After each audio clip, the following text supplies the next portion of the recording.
Maria Helena teve muitos problemas conjugais e por isso acreditava que Deus enviaria um novo marido para ela para cumprir uma profecia que recebeu. Alguém que pudesse acompanhá-la na sua nova caminhada cristã. Mas o Senhor tinha outros planos. Olá, Maria Helena, seja muito bem-vinda ao programa Prova Viva. Obrigada. É, no mínimo, curioso a chamada que eu fiz com a sua história. Fique à vontade para contar. Meu nome é Maria Helena Tomazella, né? Eu me casei em 1968 com João Laurente, que é o meu marido. E tivemos 2 filhas, e Rita Flávia e Elisandra. E depois de 13 anos de casada, nós nos separamos. Meu marido bebia, fumava e havia muito desacordo, muitas brigas. E chegou um ponto de eu falar assim, parou, eu vou parar, não quero mais. E nos separamos judicialmente. Ficamos 2 anos judicialmente separados. E nesse meio tempo, eu era católica, apostólica romana, tinha um casal que era evangélico, e esse casal sempre ia na minha casa. Eu já separada judicialmente do meu marido, levar a palavra de Deus para mim. Mas eu resistia, eu falava que na minha igreja tinha Jesus. Sempre que eu tinha dificuldades com a minha filha que estava doente, eu ligava para esse casal, o nome dele é Anchieta. E ele falava, orava comigo, pedia, ora para mim, Anchieta, minha filha está assim, assim. Ele orava. E até que um dia, sempre nas dificuldades, eu ligava para ele. E um dia, quando eu liguei, ele falou assim, não vou orar mais para você, não. Você vai à igreja e Jesus vai te ouvir. Eu pensei comigo, nossa, que amigo grosso. E na próxima dificuldade eu fui à igreja dele. E eu chegando lá, eu sentia muita paz, não entendia muito bem. Mas eu encontrava ali paz, sabe? Eu me sentia bem. Até que um dia eu tive um encontro com o Senhor. E tinha aquela palavra que João fala, né? Lá em João fala, no princípio era o verbo estava com Deus e o verbo habitou entre nós. E eu, como professora, que eu sou pedagoga, eu falo assim, o verbo, eu ia para o lado português. Literal da palavra, literal. Né?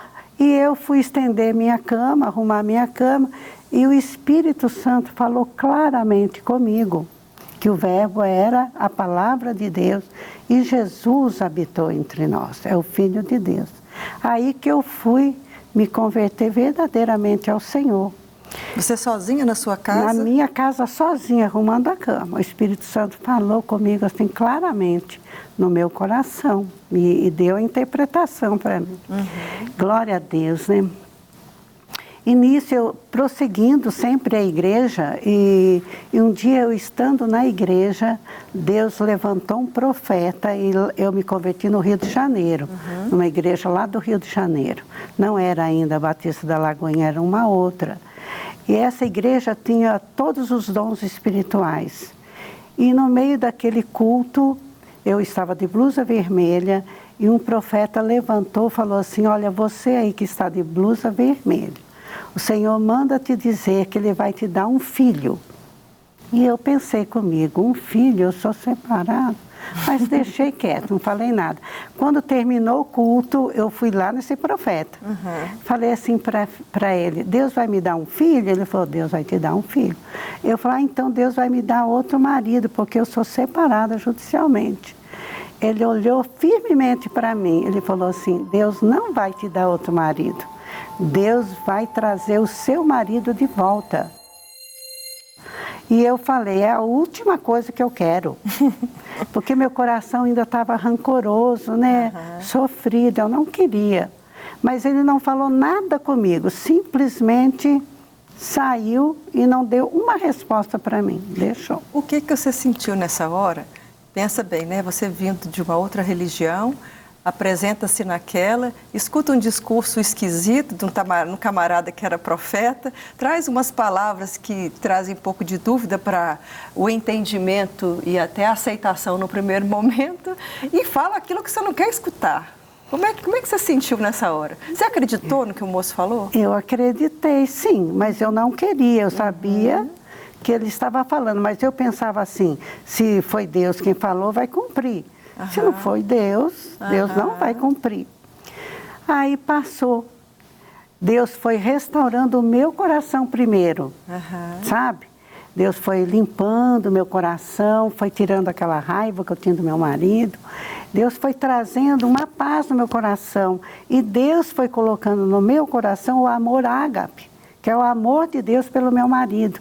Então, Deus sempre falava comigo que ele também precisava de salvação. Eu falava assim, ai Deus, então me dá graça, né? Depois de 3 meses de convertida, eu queria muito ser batizada e eu fumava. Aí, com 3 meses de convertida, Deus me libertou do cigarro. Oh, bênção. E Deus falou através de um profeta, hoje Deus está libertando você do cigarro. Eu falei, glória a Deus, é tudo que eu quero para eu ser batizada. E aí eu passei pelas águas tudo, depois de 3 meses. Aí prossegui no caminho, eu e minhas 2 filhas. Continuamos firme com o Senhor, sabe? Deixa eu só entender uma coisa. Quando o primeiro profeta falou da questão de voltar para o seu casamento, e você ficou ali meio ainda não querendo, né? Não queria. Você chegou a fazer algum contato com seu ex-marido na época? Não, meu marido nem dava satisfação, nem sabia por onde ele andava. Ele nem sabia que tinha essa profecia rodando aí para cercá-lo e trazê-lo de volta. Eu nem comentava sobre essa profecia com ninguém. Eu não falava. Só minhas filhas que sabiam. Uma tinha 7 anos e a outra 5. Só elas. Mas ninguém, eu não comentava isso com ninguém, porque eu não queria. Sim. E aí, depois de 8 meses que eu estava na fé, Deus, um dia à meia-noite, ele tocou a campainha do apartamento, eu atendi. Mas eu já sabia que era obra de Deus, porque Deus já tinha colocado no meu coração que ele ia trazer meu marido de volta. Do tempo de separação, do processo de separação até esse dia que ele tocou a campainha, quanto tempo vocês ficaram separados? 2 anos, certinho, 2 anos. Mas a gente não se via, a gente não tinha contato nenhum. E depois de 8 meses de convertida, é que ele veio, chegou em casa meia-noite. Aí eu falei assim, tudo bem. Ele falou, senti vontade de arrumar tudo e vir embora. Tudo bem, pode voltar. Mas não voltamos já imediatamente de corpo, assim. Ficamos juntos ali até que Deus foi trabalhando. Aí, só para eu entender, nesse dia ele chegou então com a campainha para fazer o quê? Para pedir as coisas para ir embora? Não, para voltar. Para voltar, tá. A gente já estava separado há muito tempo. Agora eu entendi. Ele falou que ele sentiu no coração de deixar tudo e deixar voltar. todas as outras coisas, entendi. Deixar o mundo lá fora e voltar para o casamento. E a resposta que você deu? Eu falei assim, tudo bem, pode voltar. Mas eu já sabia que era obra do Espírito Santo. Eu já estava com meu coração quebrantado. Eu era jovenzinho, eu tinha 32 anos nessa época. E tudo bem, mas depois passou o tempo, Deus trouxe meu marido, que eu quero deixar bem claro, que Deus, para os casais que estão passando lutas, Deus não trouxe meu marido restaurado, não. Ele restaurou eu primeiro. Ele me converteu de todo o meu coração a ele.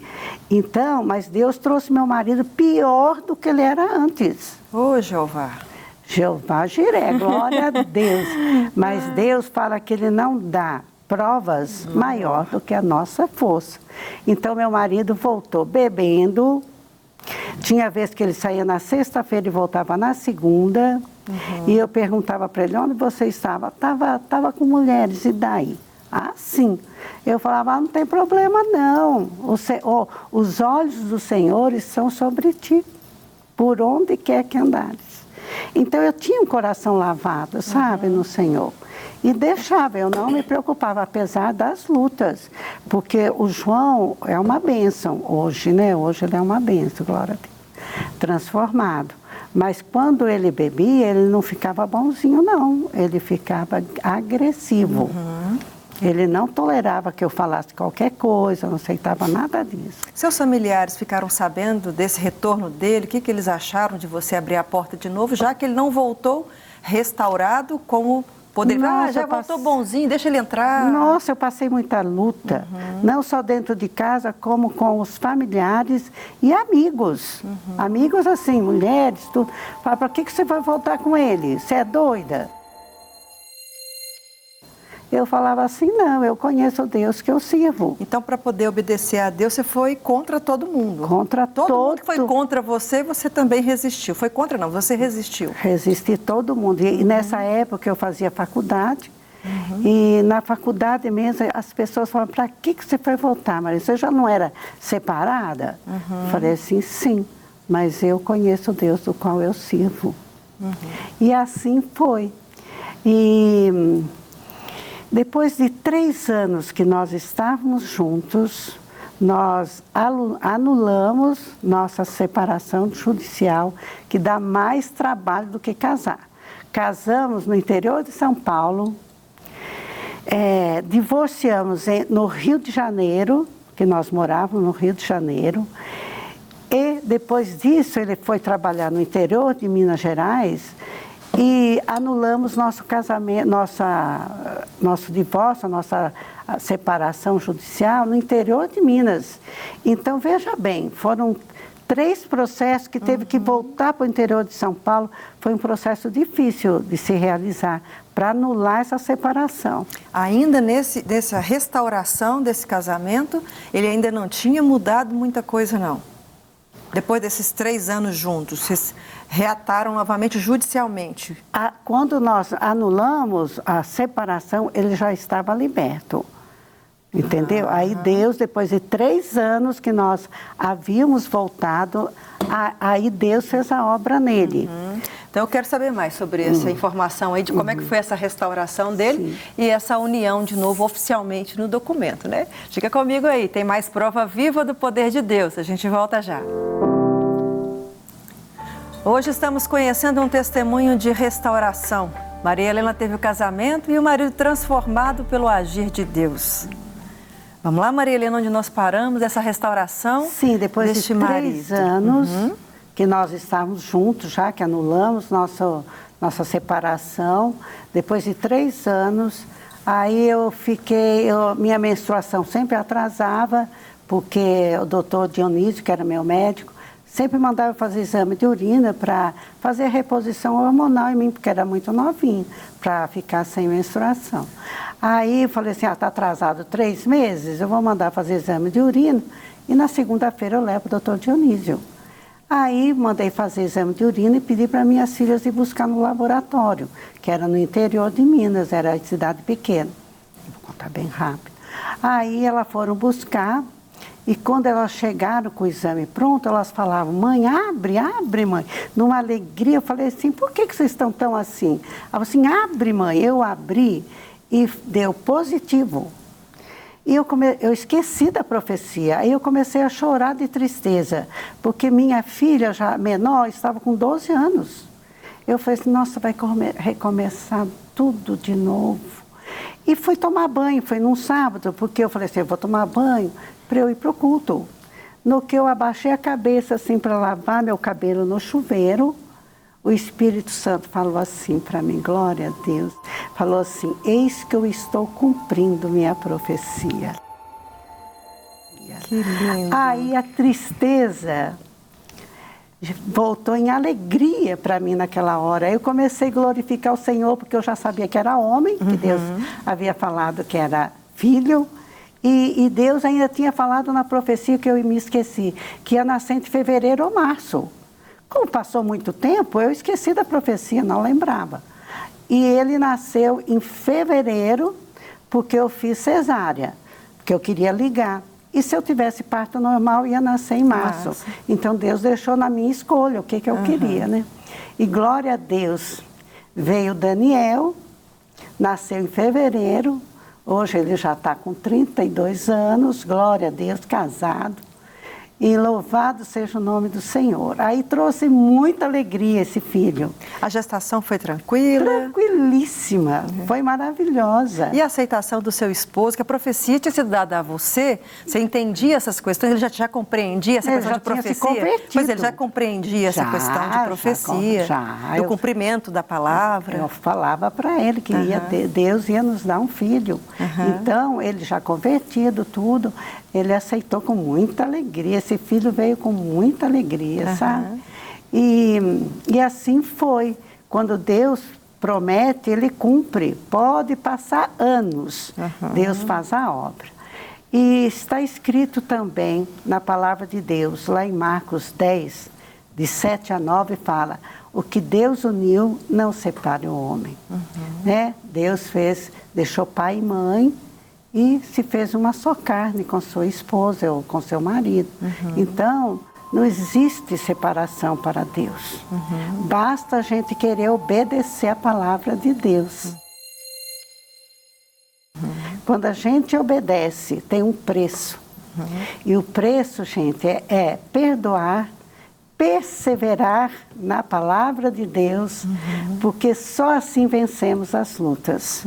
Então, eu aconselho a todos os casais, juntos, deixe de lado a carnalidade um pouco, o meu eu, o que eu acho, o que você acha, mas se torne um só, perdoando, porque depois de casado não há mais como voltar atrás.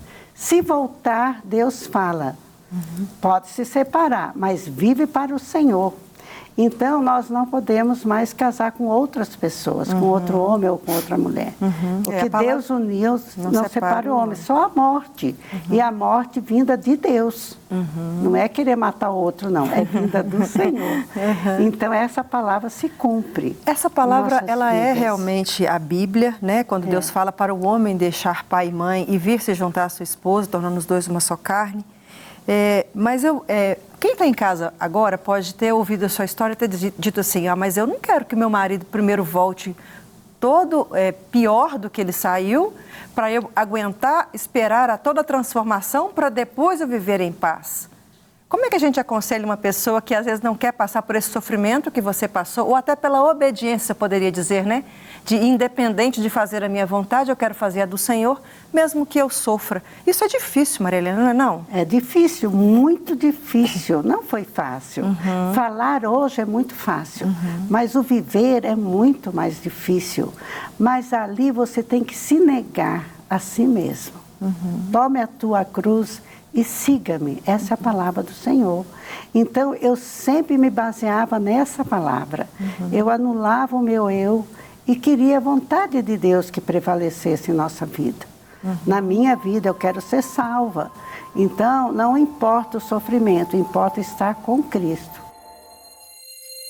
Jesus pagou um preço muito mais alto do que o meu sofrimento, indo na cruz do Calvário.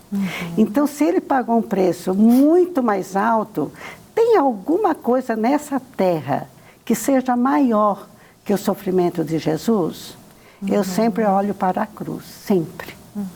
Sabe? A sua fé é muito estruturada na rocha que é Cristo. Graças a Deus, sabe? Deus é que nos dá fé. Basta a gente pedir, né? Como Tiago fala. Se não tem fé, peça. Que Ele dá de graça. Então, nós temos que sempre viver pela fé. Porque lutas nós temos, sempre. Hoje, eu e meu marido vivemos bem felizes. Mas, de vez em quando, tem atrito. Então, o que nós temos que fazer? Negue-se. Nós temos que negar, ser perdoador, né? Muitas vezes ele vem a mim, vamos ficar discutindo, não, bobagem. Muitas vezes eu a ele, então nós temos que sempre sermos perdoador. E é tão bom, não tem melhor do que casados. Não existe nada melhor do que uma vida conjugal. É a primeira instituição feita por Deus. E ela realmente é maravilhosa. Vem os filhos, né? Os netinhos, olha que coisa linda. Que testemunho ver pai e mãe unidos. Com certeza. Então é um grande testemunho até para eles. Você disse, acho que de forma muito oportuna, que as dificuldades ainda acontecem. no nível de relacionamento, né? Das divergências de opinião e tudo mais. Exatamente. Mas com relação aos vícios, eles foram todos curados? Todos. Tanto o seu quanto do seu marido, Todos. que era um dos problemas, né? Que foi um dos problemas causadores da separação? Foi completamente. Eu, com 3 meses de convertida, Jesus me limpou do cigarro. Passei a ter nojo do cigarro, até hoje. Não gosto que nem sentir o cheiro. E meu marido foi liberto do cigarro e do álcool, para a glória do Senhor Jesus. Então, antes você tinha uma identidade de mulher casada, passou por uma identidade de mulher separada, aí Deus traz uma nova identidade de mulher que não está separada, não. Volta aqui, porque você é casada. Casada. O papel que você ocupa, os lugares aonde você passou e aquilo que você executou, tem um nome e tem uma responsabilidade, tem um propósito, né? Tem um propósito. E o propósito de Deus é infalível, né? Só a gente deixar ele cumprir. Você não costuma ouvir história assim, Marilena, você que deu conta, eu não dou conta de suportar isso não, já? Muito. Eu falei, se você quiser fazer a vontade de Deus, você dá conta. Você dá conta de falar assim? Fala. Eles têm que ouvir. Verdade. Você tem experiência para dizer, própria, né? Eu falo de experiência própria. Tem gente que não aceita, não. Por exemplo, eu trabalho no Telefone da Paz. Nós somos diáconos também hoje, tanto eu como meu marido, né? E eu trabalho no Telefone da Paz. E lá nós atendemos de tudo. E muitas mulheres, ou homens mesmo, falam que não está dando certo, ou eu dou meu testemunho por telefone. E eu sei que muitos casais ali foram atingidos, foram alcançados. O que você atribui na restauração do seu casamento como um fator primordial? A promessa de Deus de um novo filho, a sua fé agora entendendo Jesus Cristo, entendendo que precisa obedecer mais do que qualquer coisa, a misericórdia que você teve do perdido, na época que seu esposo, né, estava ainda no mundo perdido. O que você atribui? O que mais te chamou a atenção para trazer de volta o seu casamento? O amor a Deus, sabe? O amor a Deus mesmo, porque é o que eu sempre falo. Se eu o deixasse novamente, que testemunho eu ia dar da minha vida? Né? Então, o meu testemunho é sempre servir ao Senhor, fazer a vontade de Deus e sempre lembrando que Ele é uma alma e Deus o ama muito e Deus quer alcançá-lo, queria alcançá-lo. E assim eu falo para qualquer pessoa, olha, você pode não gostar dessa pessoa, mas Deus o ama. Ele é importante para Deus, como nós somos importantes para Deus. Maria Helena, muito obrigada por ter vindo ao programa. É a primeira vez em toda essa história que é tão claro e tão forte a história de um testemunho de uma pessoa que declara que ama a Deus sobre todas as coisas. Amém. O seu testemunho declara isso, né? Glória a Deus é primeiro. Não que os outros não tivessem dito, mas no sentido assim, eu abri mão de tudo realmente, porque Deus precisa ser primeiro na minha vida. Amém. Acima de pai, de mãe, de filho, de marido, de qualquer coisa. O Senhor é soberano sobre a sua vida. Amém. Glória que Deus te abençoe. Amém. Glória a Deus. Amém. Muito obrigada. Em Gênesis capítulo 32, versículo 28 diz: Então disse, não te chamarás mais Jacó, mas Israel, pois como príncipe lutaste contra Deus e com os homens e prevalecestes. Você já teve a curiosidade de saber qual será seu novo nome quando estiver na Nova Jerusalém? Receberemos um novo nome e de um significado muito especial, pois terá nele o nome de Deus. Ele é a descrição da sua nova identidade, a de morador do céu e de alguém que nunca poderá ser eliminado da presença de Deus, pois se tornou um herdeiro real. Se tomarmos por referência os exemplos de pessoas que Deus alterou seus nomes, descritos no Antigo Testamento, e a importância gerada a partir desse novo nome, o significado na identidade delas, concluiremos que ter um novo nome não se resume apenas a mudar as letras do alfabeto, mas gerar nessa nova pessoa um novo caráter e propósito. Os propósitos da nossa existência no céu serão completamente diferentes da que temos aqui na Terra. Porque por mais que tentemos viver em adoração ao Senhor, nosso corpo corruptível e o pecado da nossa carne nos impede de apresentar louvores perfeitos. Daí a necessidade de nos achegarmos a Deus de maneira renovada, em corpo transformado e a mente cativa a Cristo. Por que eu estou dizendo tudo isso? Porque nem sempre percebemos que quando nossos propósitos são alterados ou recebemos acréscimos em fases de nossas vidas, juntamente com essas mudanças, mudam-se os nomes. Os papéis sociais que ocupamos possuem nomenclaturas, características e expectativas, de acordo com o título. Por exemplo, falar o nome de Deus vem juntamente a ele o conceito e a ação dele ser bom, misericordioso e justo. Jesus é Salvador e Senhor. O Espírito Santo é Consolador. Você é filho de Deus, é pai, patrão, servo, pastor, qualquer coisa. Segue a lista aí, tem muitas coisas que você ocupa nos seus papéis.